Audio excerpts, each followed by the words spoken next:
morning students, welcome to our new EVS class.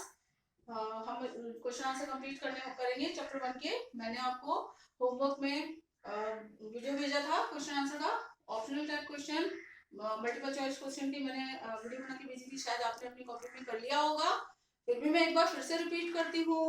Features passed on from generation to generation in the family is called heredity.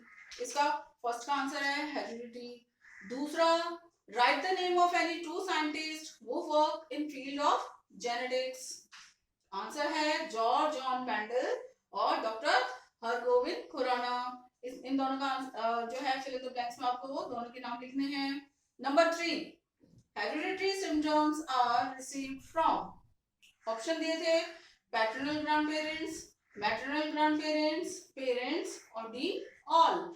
आपको answer लिखना था D पे आपको right लगाना है। चौथा, what is relation do you have with your mother sister. Answer मैंने बताया था आपको योर आंट, आपको योर आंट लिखना है।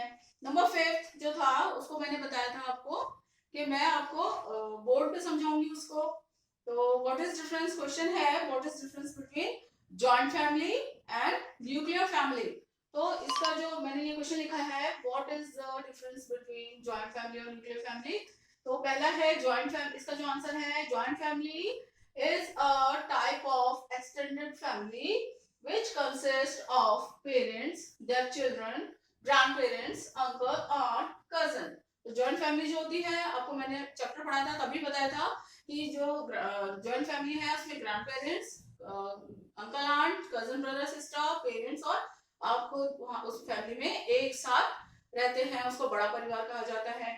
और जो न्यूक्लियर फैमिली है is composed of parents and their children. जो न्यूक्लियर फैमिली जो बनती है वो केवल पेरेंट्स और उनके बच्चों से बनती है, यानी एक ये छोटा परिवार कहलाता है। तो इस तरह से जॉइंट फैमिली और न्यूक्लियर फैमिली में डिफरेंस आपको बताना है। तो इस क्वेश्चन के आंसर को आप इसी तरह से लिखेंगे, joint family is a type of extended family which consists of parents, their children, grandparents, uncle, aunt, cousins, and nuclear family is composed of parents and their children। तो इसको जिस तरह से मैं बोल करके आपको बता रही हूँ, इस तरह से आप इसको खुद भी बोलेंगे और याद भी करेंगे, लिखने के साथ साथ आप इसे याद भी करेंगे। नंबर क्वेश्चन जो उसके बाद जो एग्जामिनेशन टाइप क्वेश्चन थे वो भी मैंने मल्टीपल चॉइस आपको बताए थे। Your relationship your mother's brother is that of, इसके 4 ऑप्शन थे, nephew, grandson, son daughter, none of this. तो इसका जो आंसर है वो है ए, नेफ्यू। इस पे आप राइट लगाएंगे।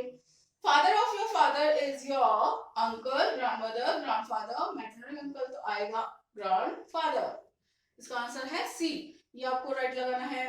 Your relationship with your father's brother is that of brother, son, paternal uncle, maternal uncle।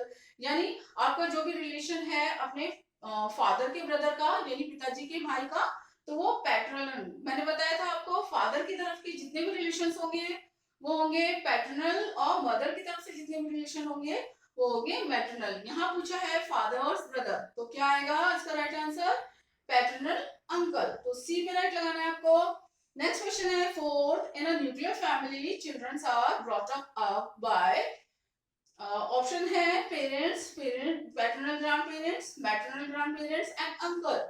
तो न्यूक्लियर फैमिली में आपको पता है कि चिल्ड्रंस को ब्रॉट अप कौन करता है, पेरेंट्स। तो राइट आंसर आ जाएगा पेरेंट्स। और उसके बाद फिफ्थ क्वेश्चन इसका भी आ रहा है, उसको मुझे बोर्ड पे ही समझाना है। Analysis major reason behind the formation of nuclear family, यानी न्यूक्लियर फैमिलियां क्यों बनती जा रही हैं, तो उसको हमको डिफाइन करना है।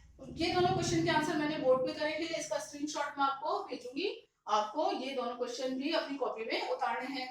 तो जैसे कि क्वेश्चन फिफ्थ इसका है, इसमें लिखा है what is the difference between joint family and nuclear family. Answer है joint family is a type of extended family which consists of parents, their children, grandparents, uncle, aunt and cousins। Joint family में दादा दादी जी, चाचा चाची, ताऊ ताई जी, cousin brother sister, आप खुद, आपके पेरेंट्स, ये सब मिल करके एक ही घर में रहते हैं। This is called joint family. And a nuclear family is a composed form of parents and their children. Nuclear family जो बनती है केवल पेरेंट्स और बच्चों से मिलकर बनती है। तो ये दोनों लिखने के बाद आप इसमें डिफरेंस कर सकते हैं इस तरह से, और बोलेंगे भी और पढ़ेंगे भी और याद भी करेंगे। नेक्स्ट है major reason behind the formation of nuclear family. बड़े बड़े न्यूक्लियर फैमिली, जो बड़े परिवार थे वो छोटे परिवारों में क्यों बदलते जा रहे हैं, न्यूक्लियर फैमिलीज में क्यों बदलते जा रहे हैं, इसका मेन कारण क्या है? आंसर है the family become a nuclear family because not all member of a joint family gets job at the same place due to the increasing competition in the job sector. Each person in pushed to different place in the search of job. यानी इसका जो इस answer का मतलब ये है कि the family become nuclear family इसलिए बनती जा रही है because not all member of joint family get job at the same place. यानी सभी परिवार के सदस्यों को जरूरी नहीं है कि एक ही जगह पे रोजगार मिल जाए। यानी तुम्हारे चाचा जी ने कुछ और पढ़ाई करी है, पापा ने कुछ और एजुकेशन ली है, तो जिसने जिस फील्ड में एजुकेशन ली है हो सकता है उनकी जॉब कहीं और बाहर लग जाए, जहां आप रहते हैं वहां से कहीं और जॉब लग जाए आपके पापा की या अंकल की, तो उनको अपनी जॉब के लिए दूसरी जगह जाना ही पड़ेगा। तो इसी तरह से मैं ये बता रही हूँ कि जब एक ही जगह पे सब लोग रहते हैं तो जरूरी नहीं है कि उनको जॉब भी वही मिले। तो अपने इस कंपटीशन, बढ़ते हुए कंपटीशन को देखते हुए सभी को अपनी जॉब की तलाश में कहीं ना कहीं बाहर जाना पड़ता है, अलग रहना पड़ता है। तो जब job at the same place, कोई जरूरी नहीं कि एक ही जगह पे सबको जॉब मिले, due to the increasing competition, जिस तरह से जो कंपटीशन बढ़ता जा रहा है जॉब सेक्टर में, रोजगार के सेक्टर में, person is post to different place in search of water. सभी लोगों को अपनी रोजगार की तलाश में डिफरेंट प्लेस जगह यानी दूसरी जगह पे जाना पड़ता है। तो इस तरह से इसी वजह से जो जॉइंट फैमिली है वो टूट करके न्यूक्लियर फैमिली में बदलती जा रही है। उनको अपने रोजगार की तलाश में सभी लोगों को अलग अलग जगहों पे जाना पड़ता है, वहीं रहना पड़ता है। तो ये मेजर कारण है न्यूक्लियर फैमिली फॉर्म होने की। तो इस तरह से आपकी पूरा जो चैप्टर के सारे जो क्वेश्चन आंसर है वो कंप्लीट हो रहे हैं। एक look at the picture below the identify the personality, उसमें डॉक्टर हरगोविंद खुराना की पिक्चर दी हुई है, उसमें केवल उसमें राइट करना है, वो आप बुक आएगी तब आप देखना। तो इस तरह से आपका ये चैप्टर 1 पूरा कंप्लीट हो रहा है। आपको ये सारे क्वेश्चन आंसर आज के इस होमवर्क में ये वाला क्वेश्चन 5 और 6 करना है। मैं आपको इसको SW में ही कर लेना, आप इसका स्क्रीनशॉट भेजूंगी मैं। क्वेश्चन 5 और 6 आपको होमवर्क में करना है। नेक्स्ट चैप्टर आ गया आपका मूवमेंट ऑफ फैमिली। तो नेक्स्ट क्लास में मैं आपको मूवमेंट ऑफ फैमिली वाला चैप्टर कंप्लीट कराऊंगी। Thank you children, stay safe at home.